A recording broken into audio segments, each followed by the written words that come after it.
Hello and good evening, everybody out there. Hello, YouTube. Today, you see, I'm alone. Just Hex Lion is here with me. Sadly, Alan couldn't make it today, but I also have a guest to interview today. And without further delay, let's welcome Stef. Stef from Staker.app. Hello and welcome, Stef. How are you doing? Hey, I'm doing very good. How are you doing? Thank you for having me. Yes, thanks for having time in those busy days when it comes to get new code on the blockchain.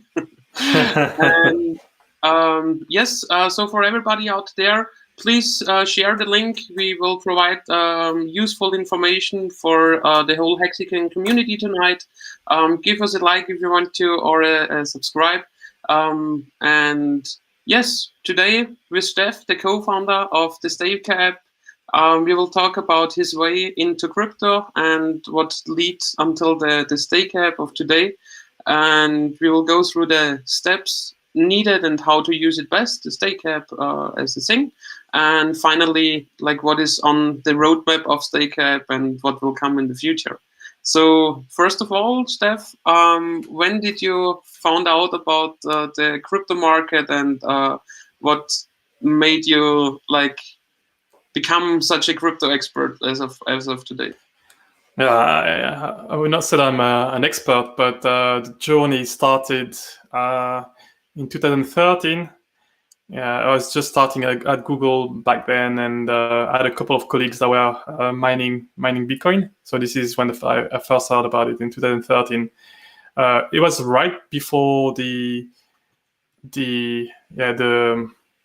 pop. I think it was around $1,000 Bitcoin at the time.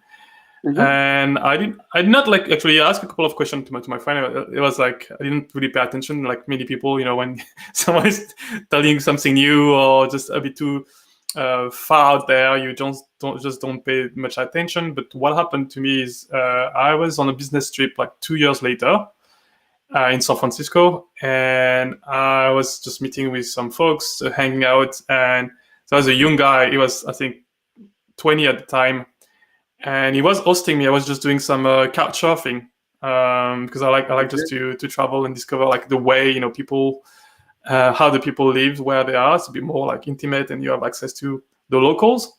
Mm-hmm. And that guy, he mentioned Bitcoin. Actually, he was in a big house in San Francisco. Actually, it's a very famous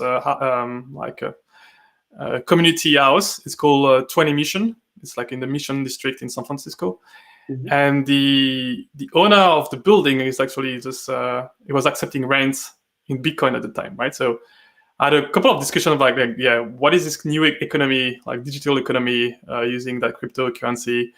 And I remember like for the following 2 weeks, I took a course. I think it was a an online course on Bitcoin, Mm-hmm. just to understand, because I'm a computer scientist.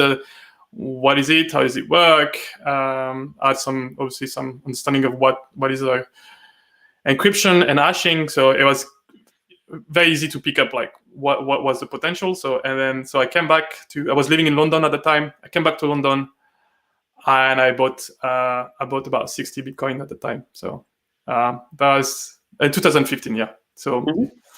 So it was great because that was the kind of the low of the market in the summer of 2015, and I got very good price on the Bitcoin. So yeah, that's roughly how I learned about crypto, and then since then I've been just following all of the project, all the developments. I invested in Ethereum very early as well, and yeah, I'm.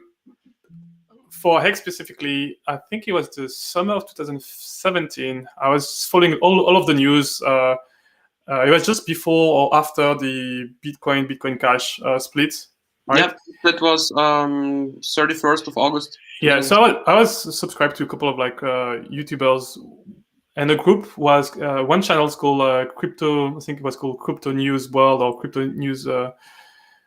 Yeah, something like that, like Bitcoin News World. And for some reason, yeah, Richard was invited a few times just to make some comments, and a couple of comments he made, like two or three times, are quite interesting. It's like, oh, this guy has a channel, let's follow the guy. And so since the summer of 2017, I'm just following Richard, and I knew about the CFD token that I wanted to put together. How it just turned out not to be something that was going to happen, and then like Bitcoin Hex, Hex that was before that was Bitcoin Hex, and then it became Hex.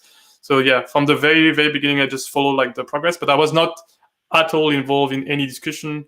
I was not in the Telegram group up until the January of last year. I was not even in the Telegram group, so I was just following from far, just waiting because I know that software and takes time to build. So I have a lot of other things to do, and I'll just jump in and do like more research when the product actually comes to the market. And I was an early investor. I started at the time I was investing.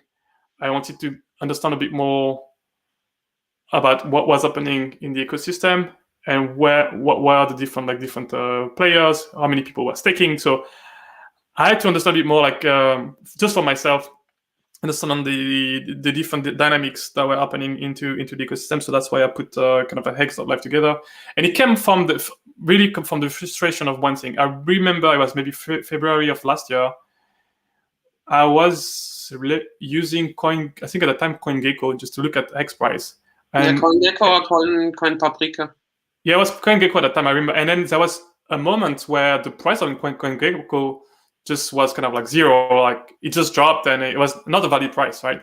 For a few hours or a day. And then I started looking into it, like, why? I mean, these are some of the top with CoinMarketCap, CoinGecko. These are like the top like data provider. How can they have a gap in the data, or when the gap occurs, why is not like just fixing the gap? And so that led me just to learn about how do you read data from the blockchain. And I think in maybe 5 days, I think a couple of evenings in the weekend, I had the first version of HEX.live put together.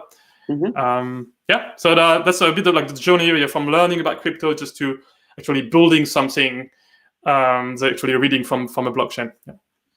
And actually, your system of the different leagues is awesome. So I really like it. Yeah. And when I talk to people, it's always like, did you drop a place or did you gain one? You know? I think I came up to, I forgot how it came, but it was very quickly at in the first weeks or second weeks, or maybe it was the first time, even the first time I released the version of HEX.live. I think the leagues it was very long, maybe the first week or the first two weeks. Yeah, it was right there when I first checked it. Yeah, okay. Yeah, then now I remember. So what happened is I came across you have these memes of like a big holders of crypto or any assets is kind of a whale, and obviously I thought like, oh, this is like the theme of like people saying, oh, I'm a little fish or whatever. It's like, oh, there's this theme of sea fish being used often while investing or even in when crypto. When it comes to the volume of your crypto holdings.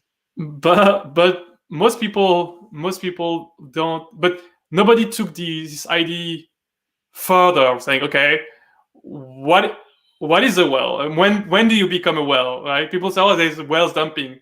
I wanted to understand, what do you mean? What is a whale? How do you define it, right? So in the context of Hex, I thought that I would want to put something that I don't need to change at all over time, that I would just evolve dynamically. So instead of relying on the Hex holdings, I thought that would be just more exciting just to look at shares, because this very early on I understood that the shares were the most important thing in the value of Hex. And so I said, okay, let's just assume that all of the shares are kind of a pie, and then I split the shares into all these different like sea animals, obviously just sorted by size. And because the distribution of stakers is non-linear, I needed just to put away, I find a way just to split these different leagues appropriately. So basically, if you're a whale, right, just below you have dolphin, and just below it you have, I forgot. It's always a 10x, yeah. Yeah, it's a 10x. So people that are just like 3 leagues below you, they're 10 to the power of 3 have like 10 to the power of 3 less shares than you have, right? So there's a lot of differences between a whale, for example, and a turtle. Like the difference is huge. Like between like even 2 leagues is like 100x like difference. So yeah, that's thing that people don't realize. But these are not linear leagues. They are like to the power of 10. And so something to keep in mind when you think about the leagues and just saying, hey, I want to go to the next league or get promoted. That means that you need to get like on average like 10 times more shares than you previously had. So it's hard. It's really hard to climb. One thing that I didn't realize when I first put that system together, but it came up very quickly, is that because the shares are dynamic, you could be in a given league and having your ranking go up or down, even if you don't do anything. Exactly. Right? So, your average staking length, right? So assuming that you have like big whales right now, but let's say their average stake length, like staking duration, is 1 year, and maybe you are like 2 leagues below, and you have like your average duration is 10 years. If many of these whales get out of the pool, then it's going to be the leagues, ranking is going to be redistributed, and you're going to get like more shares relative to the pie, and you might just be able to be bumped from octopuses to dolphin, for example, right? So that's the neat thing about shares, is like even without you doing anything, your ranking, maybe evolving. I mean, another possibility is if you say, okay, now I put my staking ladder, let's say like 3 stakes, 5, 10, 15 years, for example, and after 5 years, you take the interest and restake the principal for 15 years. Because if you're like do it with such a dynamic, if you're putting shorter stakes, longer for restaking, you might not gain more shares by doing that, but compared to other people in the system, you might gain positions. Yeah, that's true. Restaking, depending on what you do, unstaking, then restaking. Let's say for a longer time, this can make you just gain positions, or if you don't restake, you obviously you're gonna be losing some.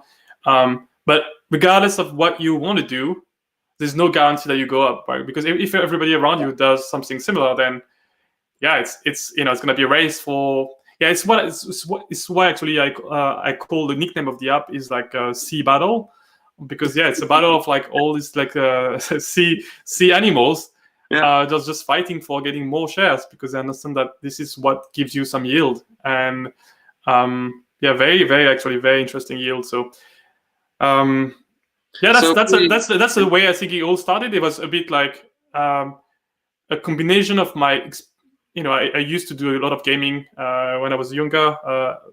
One of the games I've got the most addicted to was League of Legends, and so I was already like familiar with this, systems of ranking folks into different, buckets, and the impact it has on an individual in terms of like, I want to climb the ladder, and then having milestones makes it just more that exciting rather than having when you play chess, you have this elo number.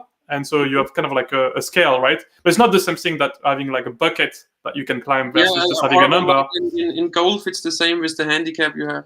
Yeah, it's good to have this a few buckets and milestones, because it makes it a bit more concrete for people to say there's something they can just achieve. A number is a bit more, less personal also.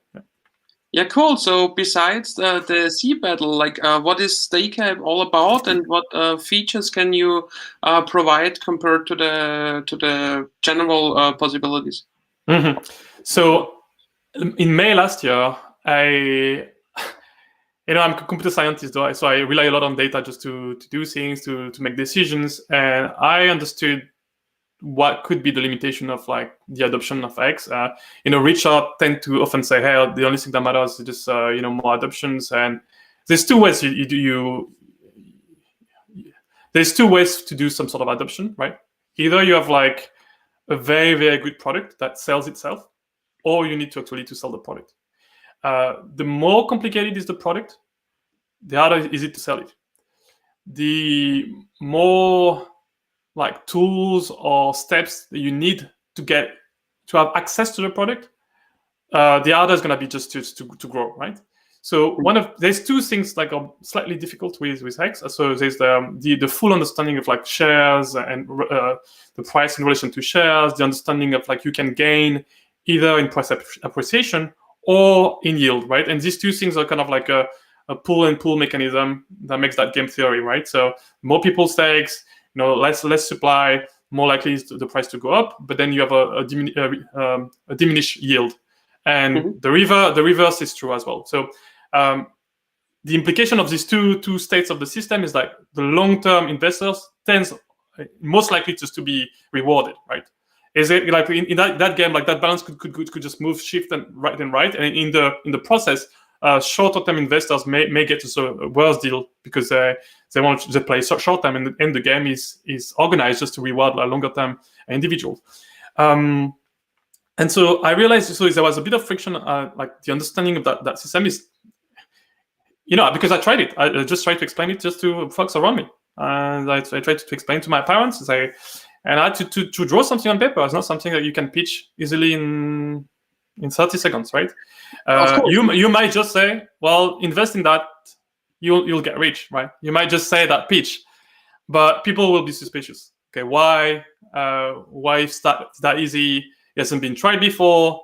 It's like everything in innovation. When you're making some sort of breakthrough, let's assume that Hex is like a economical breakthrough in a sense that hasn't been done before, and it creates new behaviors in all the participants that haven't been described and found anywhere else. And if we move from 20,000 users to 50,000 users to millions of users, let's say, being engaged in Hex, what are the kind of dynamics and what is the impact actually even on lives of people, right? We've seen a couple of commentary or testimony from Hexicans where Hex changed their life in terms of like their health. Maybe they were at a bad time in their life, they have some debt or whatever could have gone. So you understand that because of the kind of maybe the kind of financial breakthrough that Hex is bringing, plus the friction you have actually for people just to touch Hex, which is I need to open an account with Coinbase or Kraken or whatever exchange you want to use, like a fiat to crypto on ramp. Then I need to create download MetaMask, create my account with a seed phrase, maybe go on Uniswap, do a swap.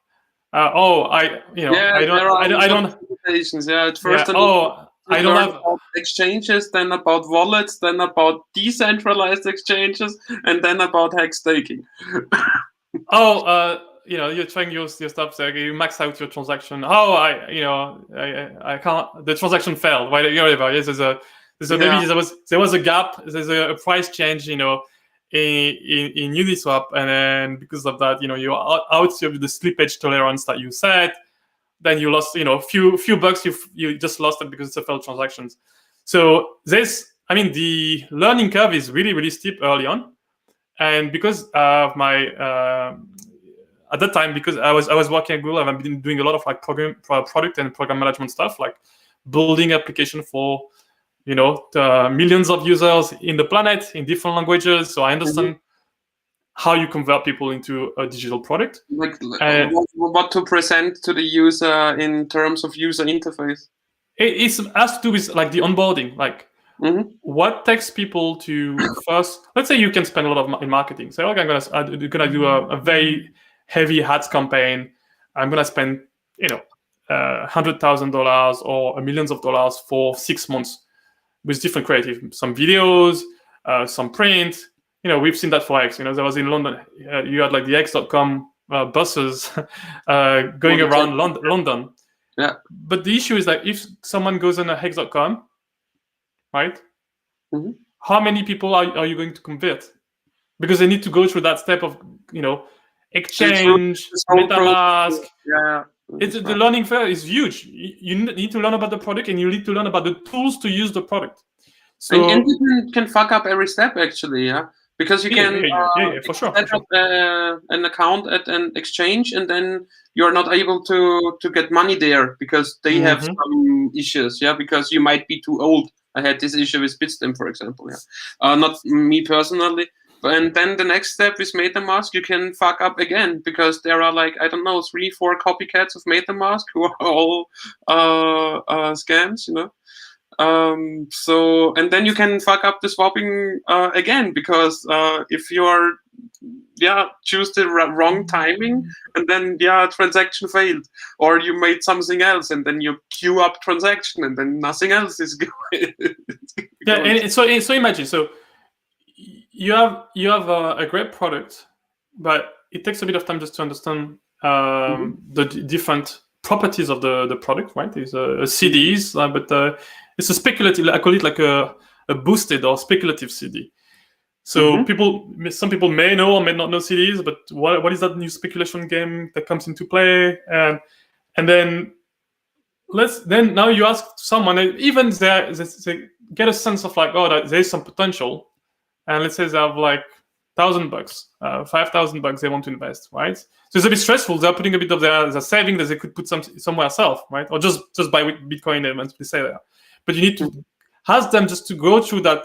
Okay, send them from your Coinbase to that. You know, maybe no coin now. The first time you're trying to send something from a very long address is something new to you, right? The only thing that you send maybe with your mobile phone is maybe just you're sending text, right? Or sending emails. You're not maybe sending a lot of money with your mobile phone, right?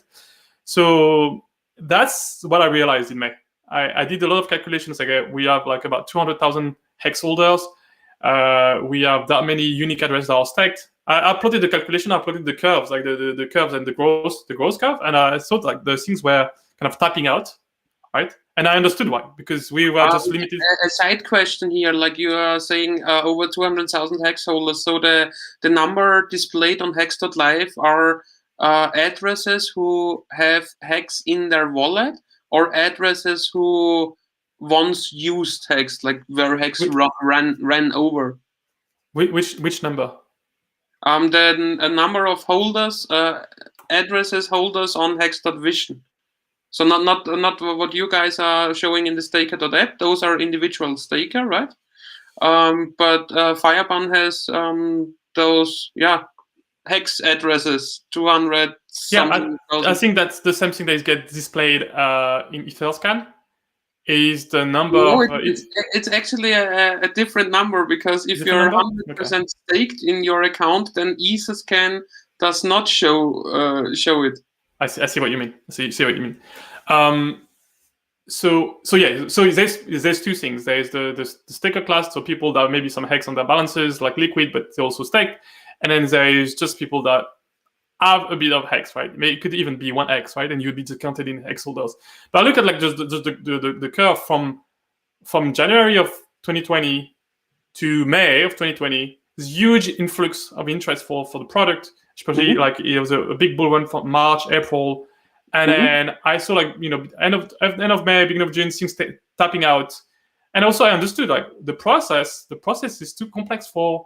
If you want to grow beyond crypto, let's say within the crypto ecosystem, everybody is shilling their own coins, right? People are attached to their investment because they purchase something, they want to believe that it's going to go up. So that's why you see a lot of tribalism in the ecosystem. Everybody's saying that whatever they got in, that's going to be the one, and it's going to make money. So everybody's like, they have all up interest not to promote other tokens if they want just to go to the moon or whatever they think about it. But also that creates a situation that you may be in a situation that within the crypto ecosystem you're limited in terms of number of new users you can get, right? So I felt that people that are in 2020 around May June, people that are already in crypto,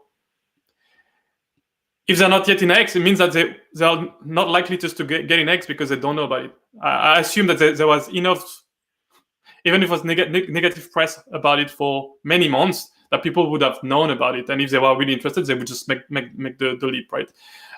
Or they would have seen that the price going up and say, okay, I need, I was against it, or I was a bit suspicious, but let's deep dive, right?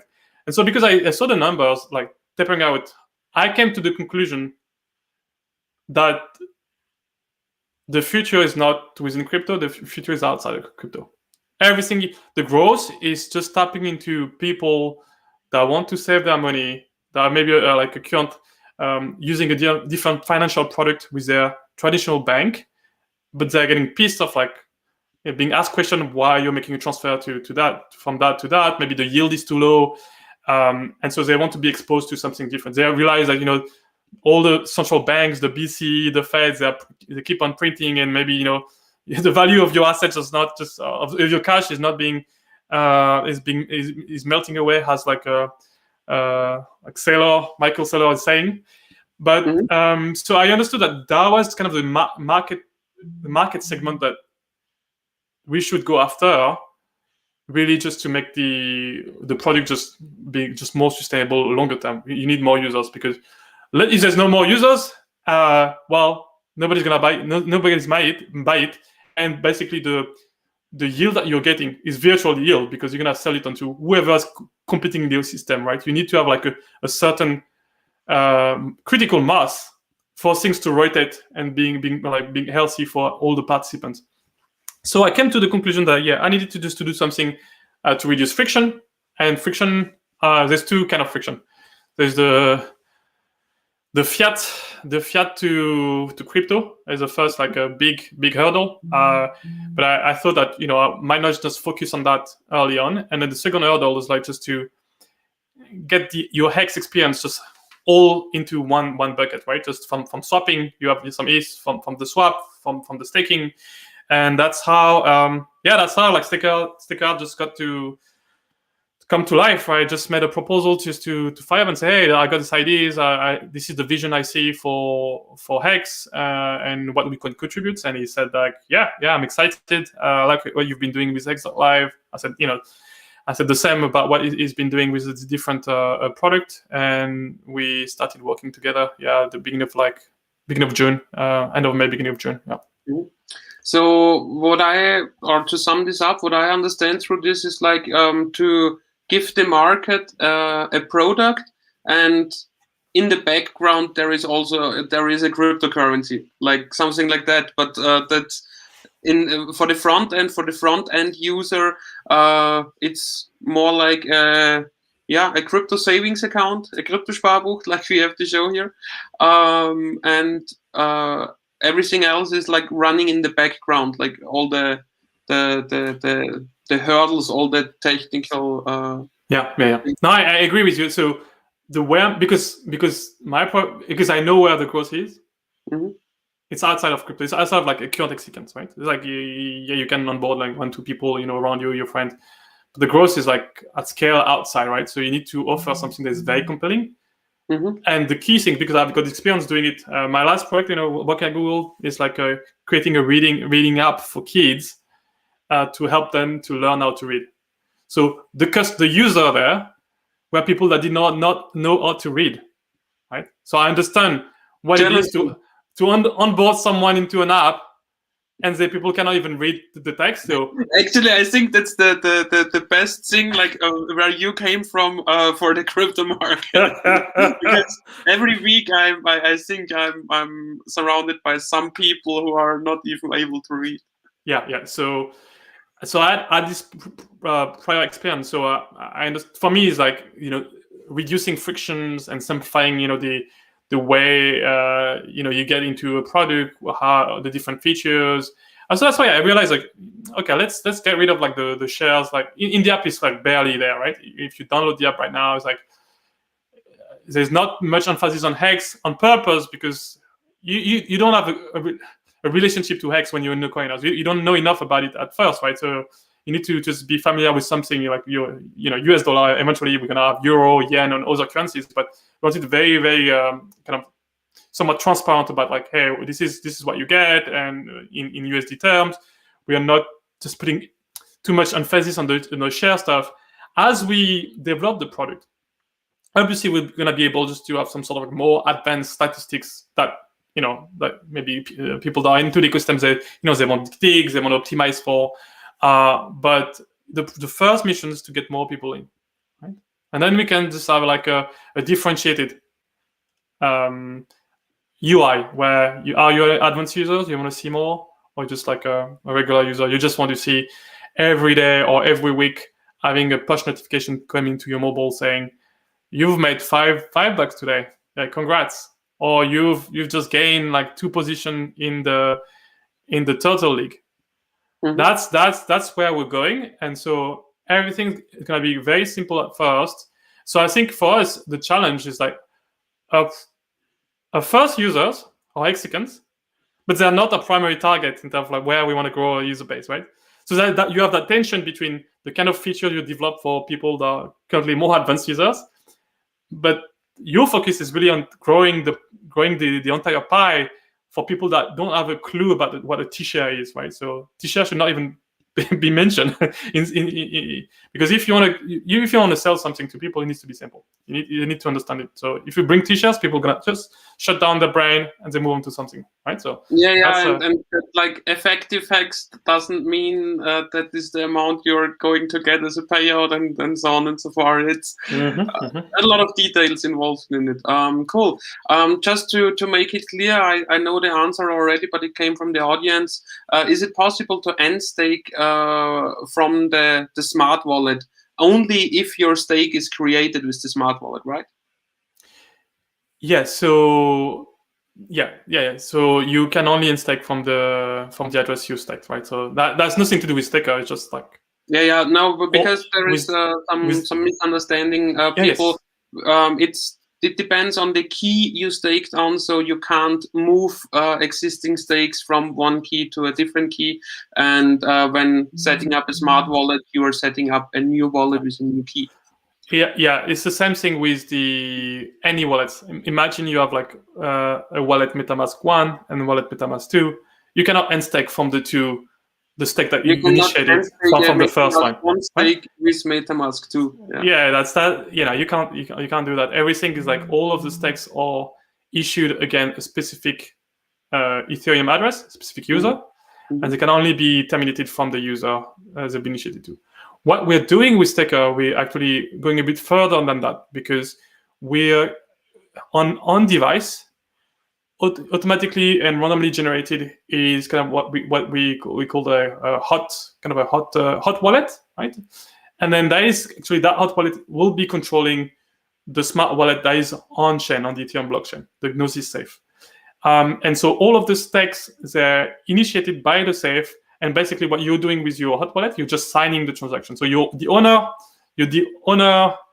of this wallet that is on the blockchain. You're the sole owner, and then all of the stakes are basically relayed or proxied against that Gnosis safe. And what you're doing from your mobile is you're just signing a transaction. Okay, and I guess that's why you choose to work with the Gnosis smart wallet. There's many reasons. What it allows us to do is to have longer term, better security. So, because with Gnosis Safe, you can add like a new module. So at some point, once we have everything tested and we're sure about it, we'll add like a new modules that people can be able just to kind of upgrade. They can be able to upgrade their safe. It's like just signing a transactions. Say, I'm willing just to have like the security module enabled within my Staker app.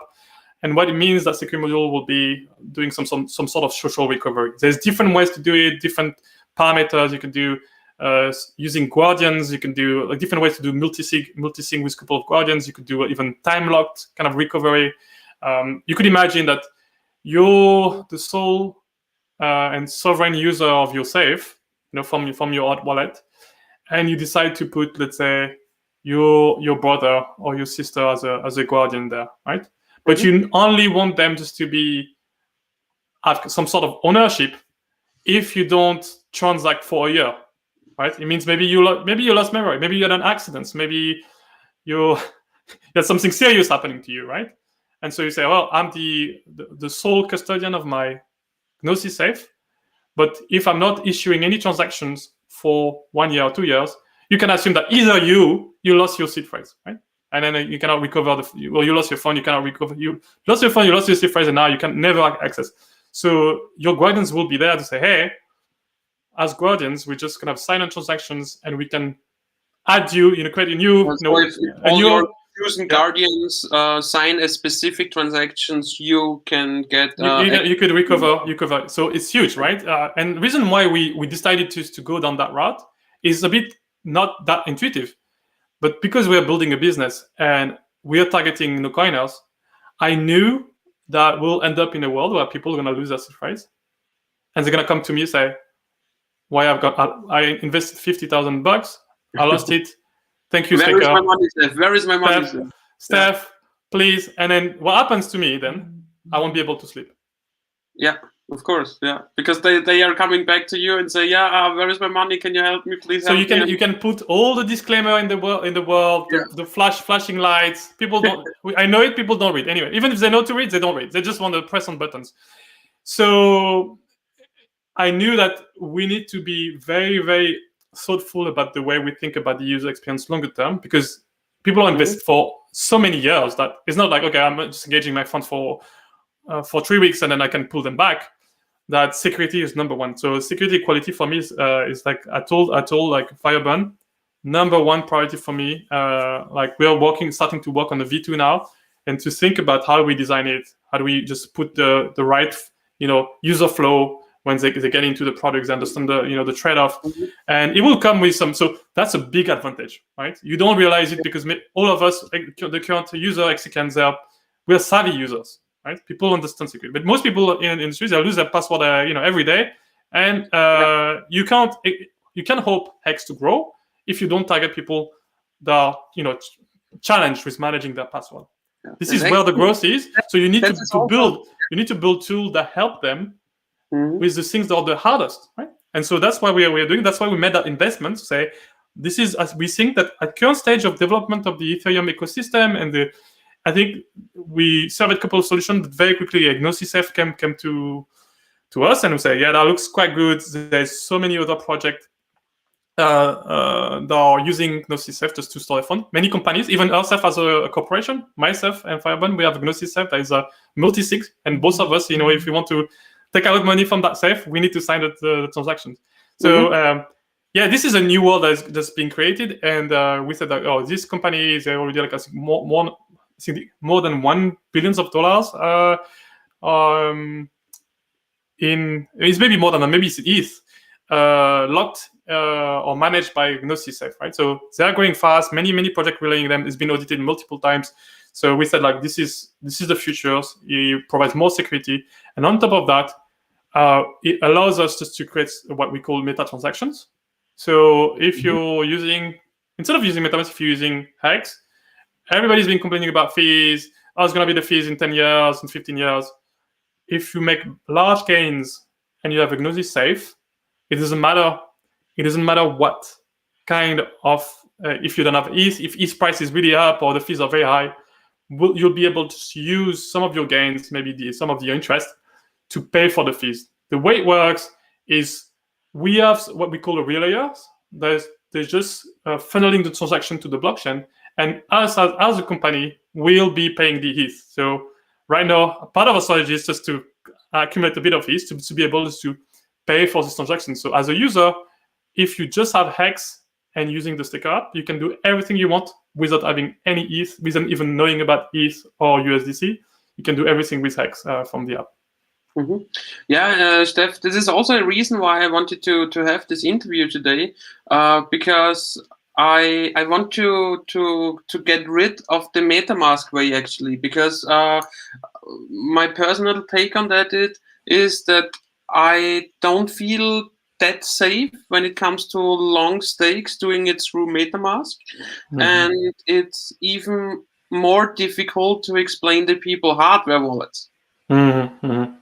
And there where Staker.app comes into the game, and I really like the idea behind it, and I really enjoyed that you guys are building that kind of stuff. Yeah, actually, the technology that is like it's kind of like doing saving information within a Chrome extension or a Brave extension is a bit weaker in terms of security than the technology that is being used to store information in the app. Yeah, right? I mean, so I don't like it that the seed phrase is in the background of the MetaMask.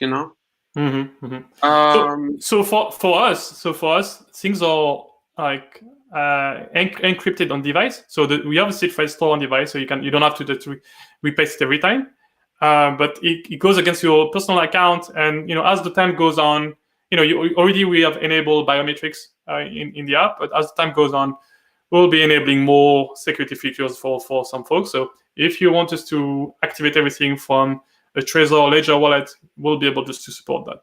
If you want to have two-factor authentication or multi-factor authentication, right, we'll be able to enable that as well. So what you would expect from most of sensitive accounts, many exchanges do that these days, right? They want you to have a Google authenticators or Authy as additional ways to authenticate user for specific transactions. So we'll be able to allow the user to set different parameters. Say, hey, for this kind of transaction or this kind of action within the app, I want that level of security, right? Or I want my guardians to be notified or to multi-sign, right? So that's kind of the level of security we want to put in the app, is very at the top of what you could get, right? So there's one app that does that. It's called the Argent wallet. They have also this concept of guardians, and you can set in this app, say, if I'm doing a transaction above a certain amount, then I want my guardians just to approve it, right? So for some people, might not work for them because they want to just do things by themselves as they want the privacy. But it's just to give you an example of what's possible in terms of if you really want something very, very secure and robust, we'll be enabling over time all these kind of features that makes the experience using the Staker app just far superior to what you would get with MetaMask. Okay, so you were already at the first step. So when I go and just film the QR code, what you see here in the screen sometimes, then you can download the Staker app from the Play Store or the App Store. And the first thing when you log into the app is that you can set up a smart wallet address, right? And the first thing it shows you are the 24 seed words, the recovery words. Any thoughts, any ideas, any tips, how a user should go for it, how to store it best, or should you use a secure internet connection, or is there a minimum version of phone required to do so? There's no hard rule, right? Because I keep saying that many times. People think, tell me what is secure. But the truth is the same thing for your house. There's no this concept of secure house. There's houses that are more secure than others, right? And so you could go with a lock in your house. You could not have no locks. You could have an alarm. You could have have a military guard in front of your house. So how much convenience, how much price you want to pay for your security is up to any individuals. So people need to be. So what we want to do in the app, right? I just don't want to dodge. Let me phrase it a bit differently. What would I do? how not to do it? No, how not to do it. I wanted to hear some things always write it down on paper, store it and at a place where you also store other things you haven't lost for the last 20 years, and so on. Yeah, so it's a spectrum. So it depends what you want to accomplish. If you have a lot of money, on your, it's nothing to do with Staker or even it's crypto in general. If you have a lot of money, and even there's nothing to do, it has to do with asset in general. The more you own something, the more you want to protect the thing that you own. Right?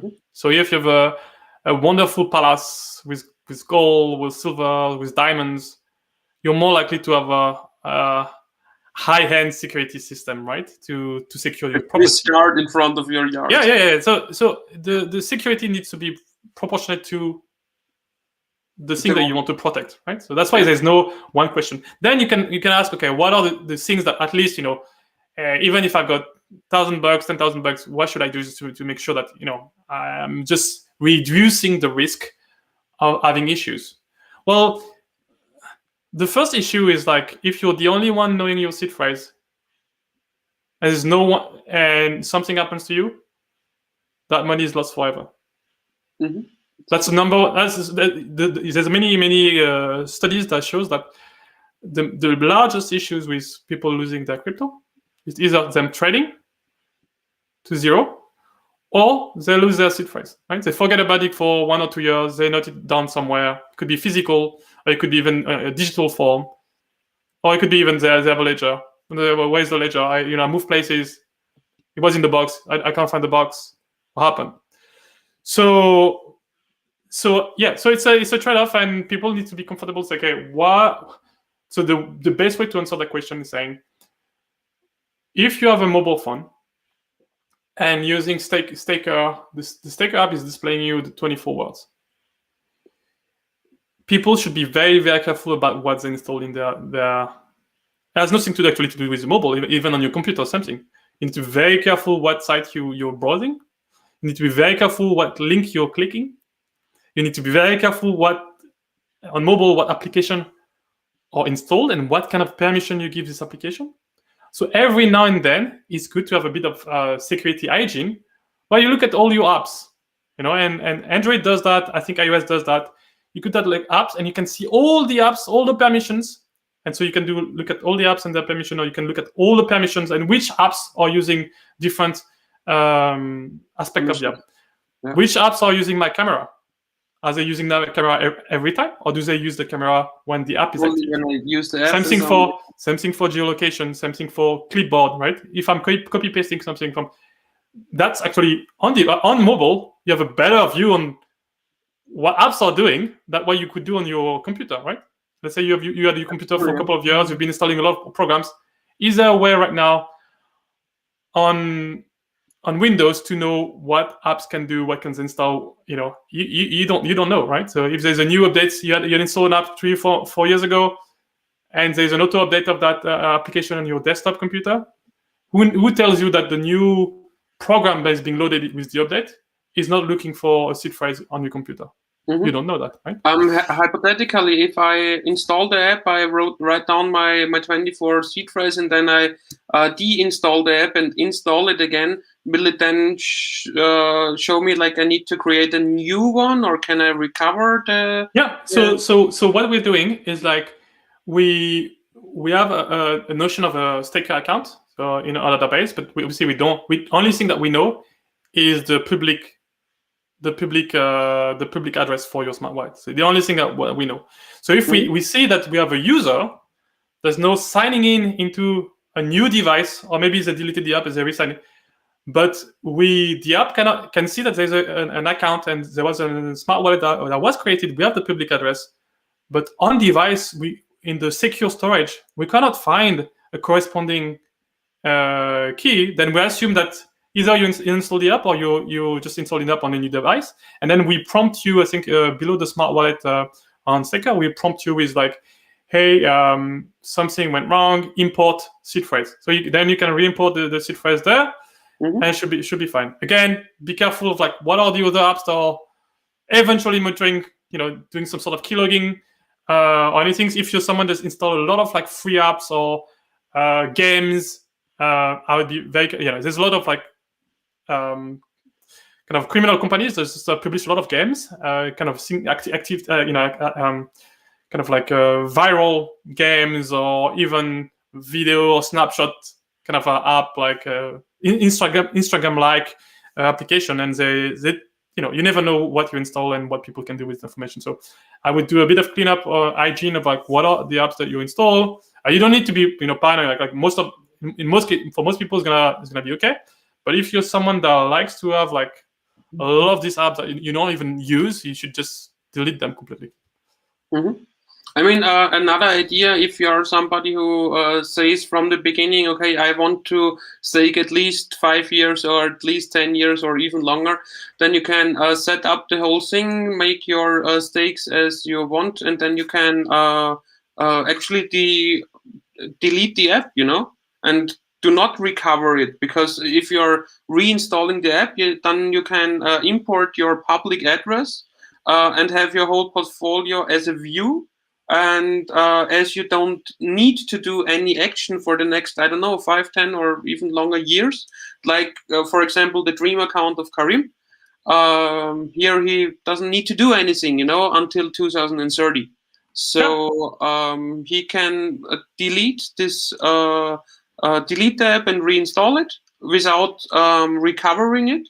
just insert the public address, and then he still knows his whole portfolio without having to worry about any exposure, right? That's a possibility. That makes it, obviously that makes the experience a bit less like enjoyable, because let's say you want just to add more stakes.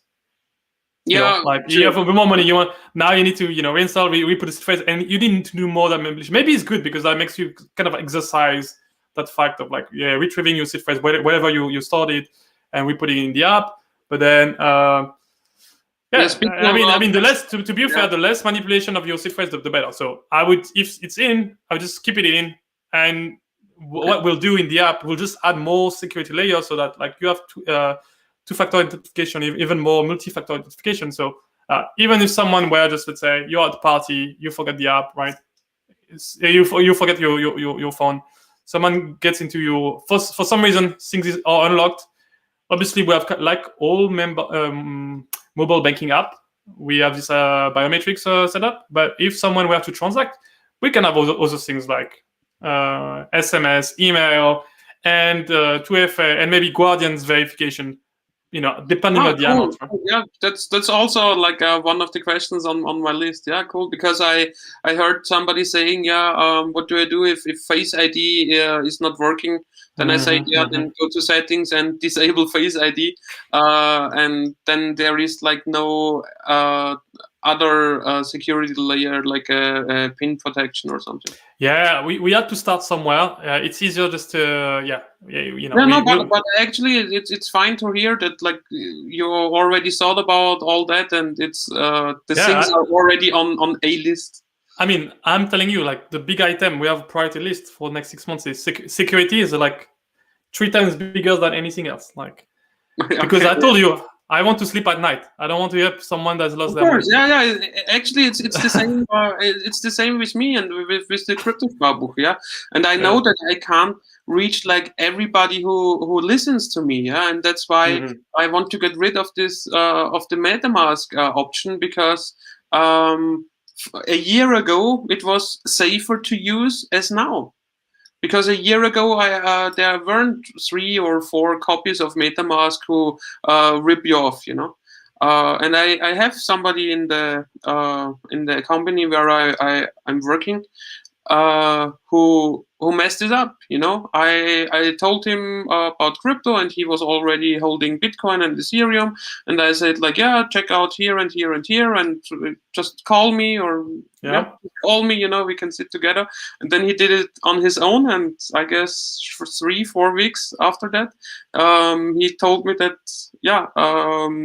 where is my crypto? Like my MetaMask is empty. I said like, show me the transaction. It went. So I want to reiterate especially like security is a spectrum.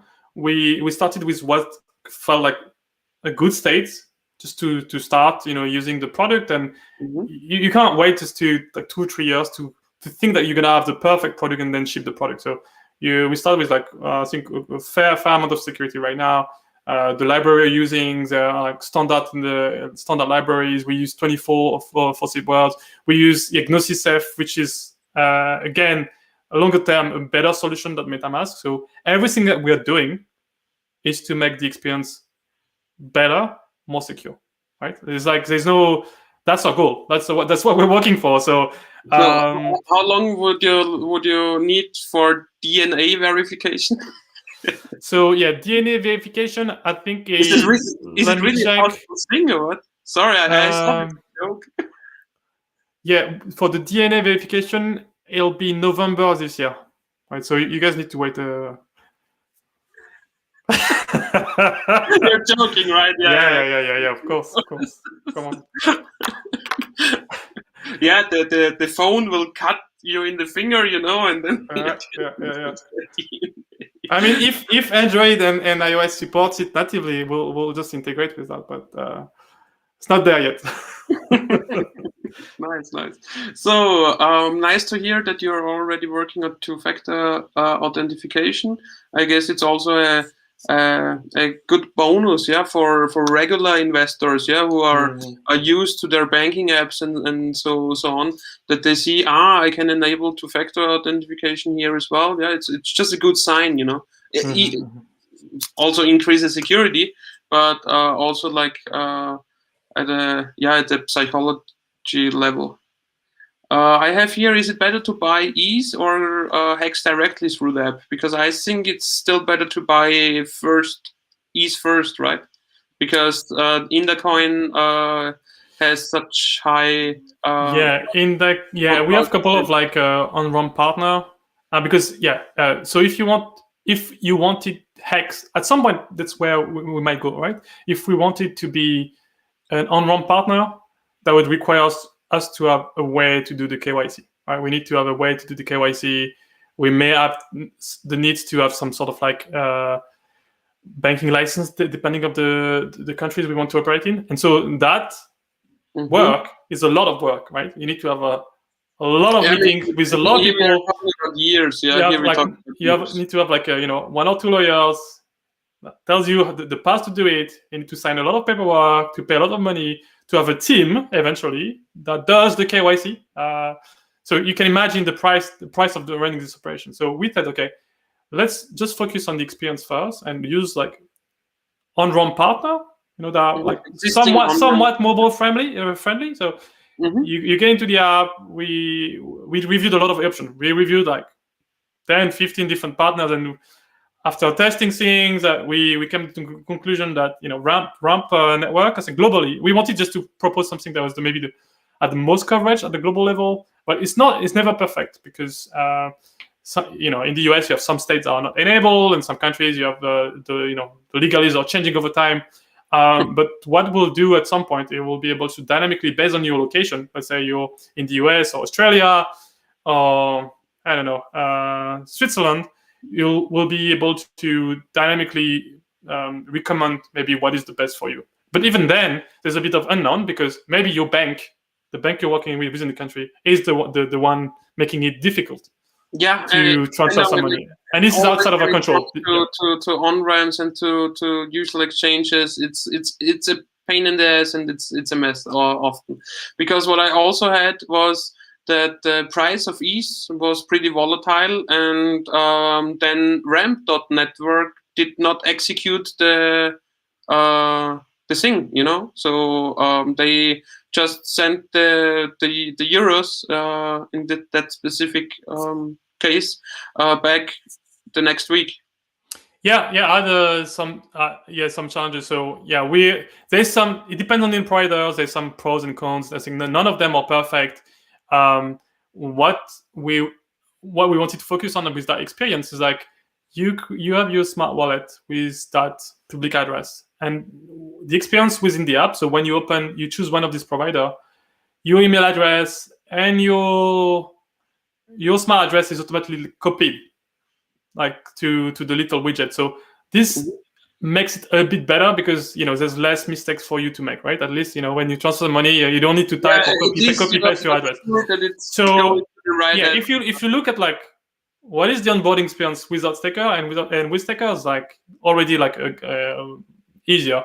We realize it's not perfect. On ramps also, we are working with all of them. We're having calls.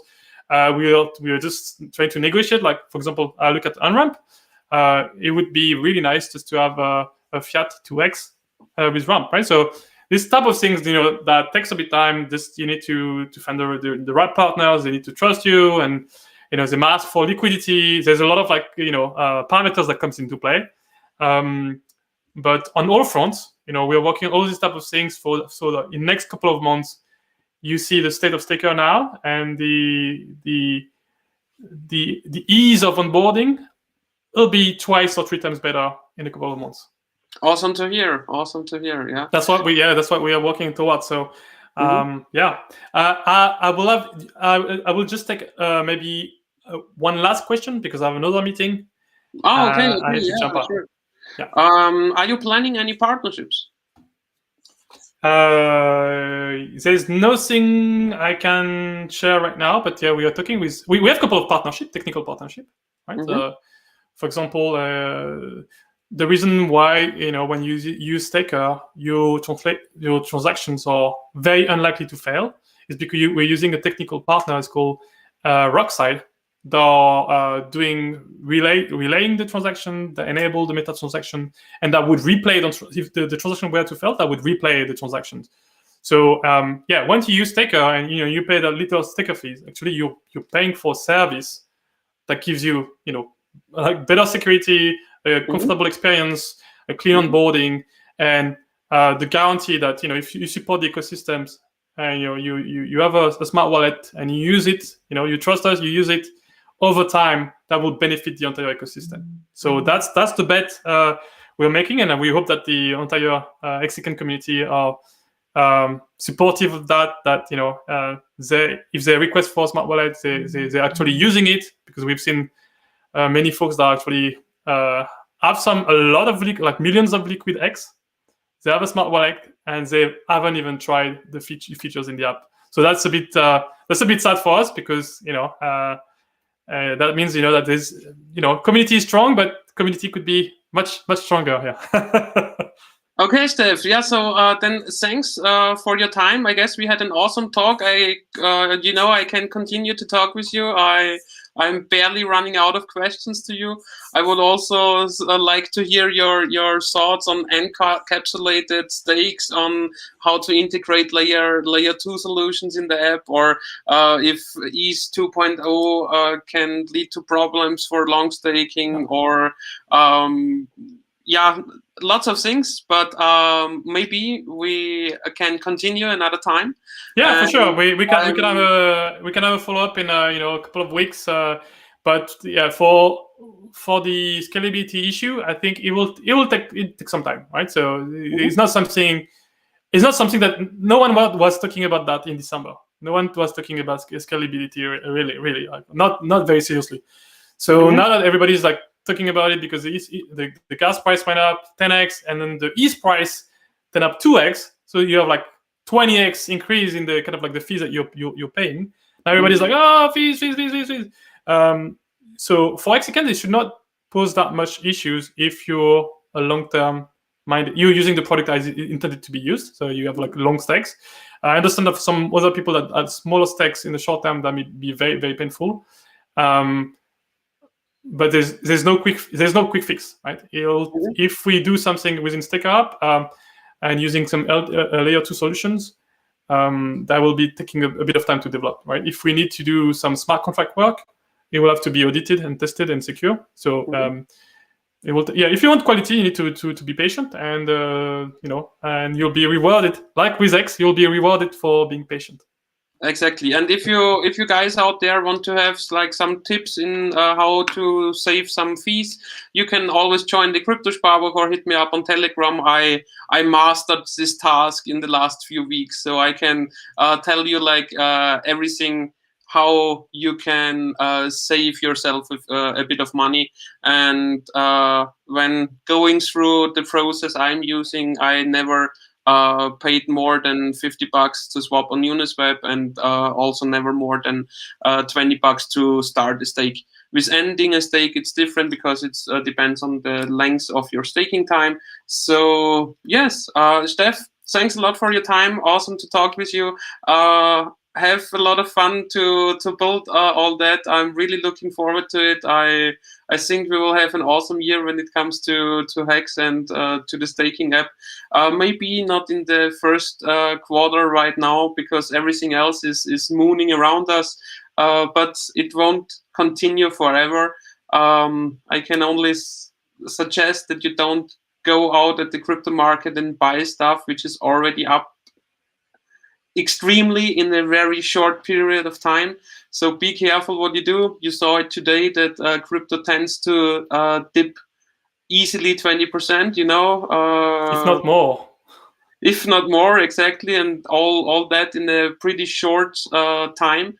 So be careful. Don't do your own research, and yes. And if you want to check out the Staker app, the link is there. And yes, Stef, I will talk a few minutes more with the audience. I will have a look if there are some more questions. Thanks a lot, and thanks for having me, Patrick. It's been a pleasure to share a bit of what we're doing and where we're going. But yeah, I hope we can do that sometimes real soon. Okay, awesome, Stef. Thanks a lot. Thank you. Thanks for having me. Bye-bye. All right, guys. I hope you liked the interview with Stef.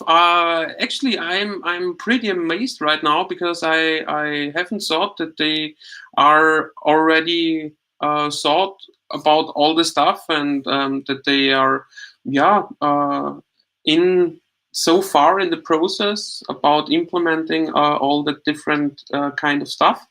If you're a current user of the Staker app, you can always join the Staker.app Telegram channel as well.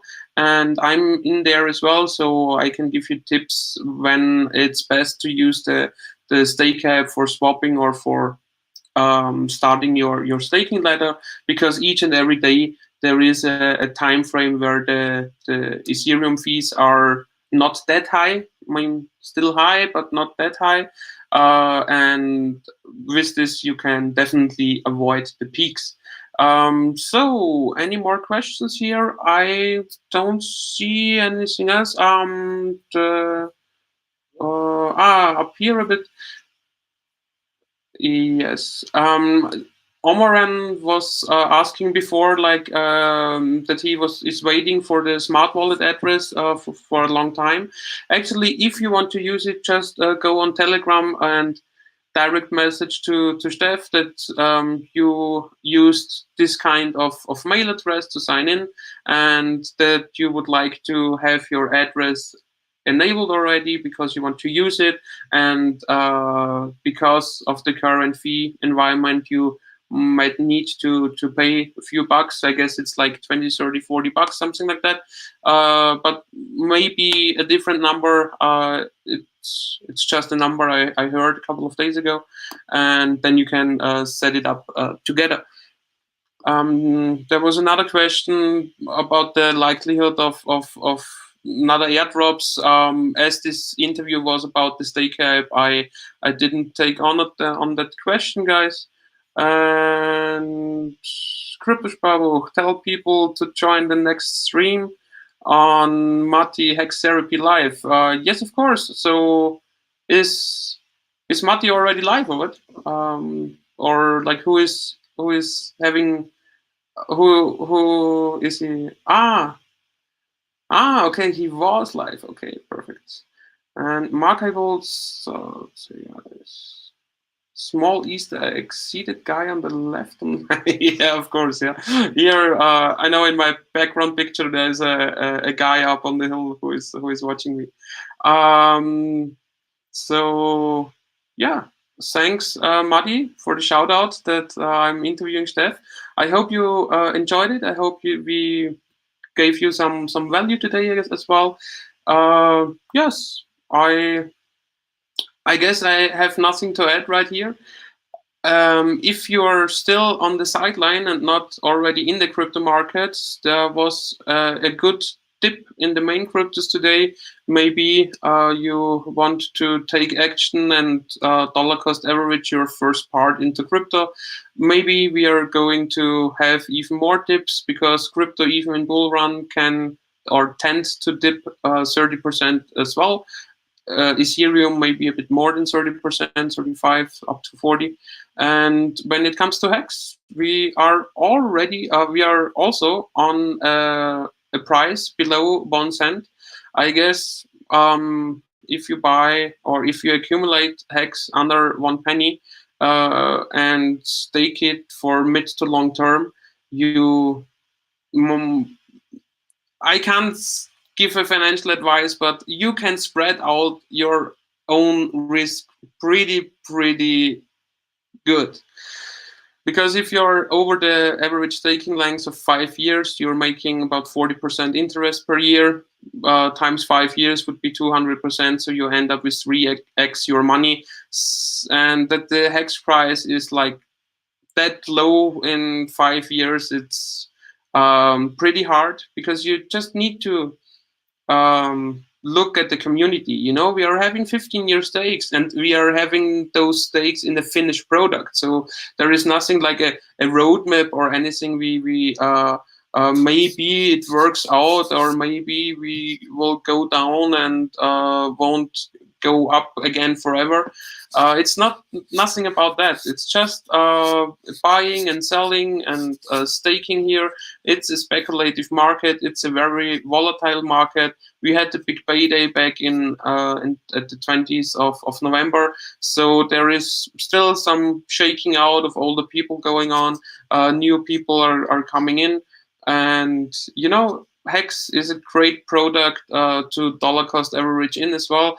And if you don't have a big amount of volume that you can't really dollar cost average in right now because of the fees, then you can also write me on Telegram or join the Kryptosparbuch Telegram chat, because there are already layer 2 solutions who are working. They are really complicated, but if you really want to, I can show you how it works.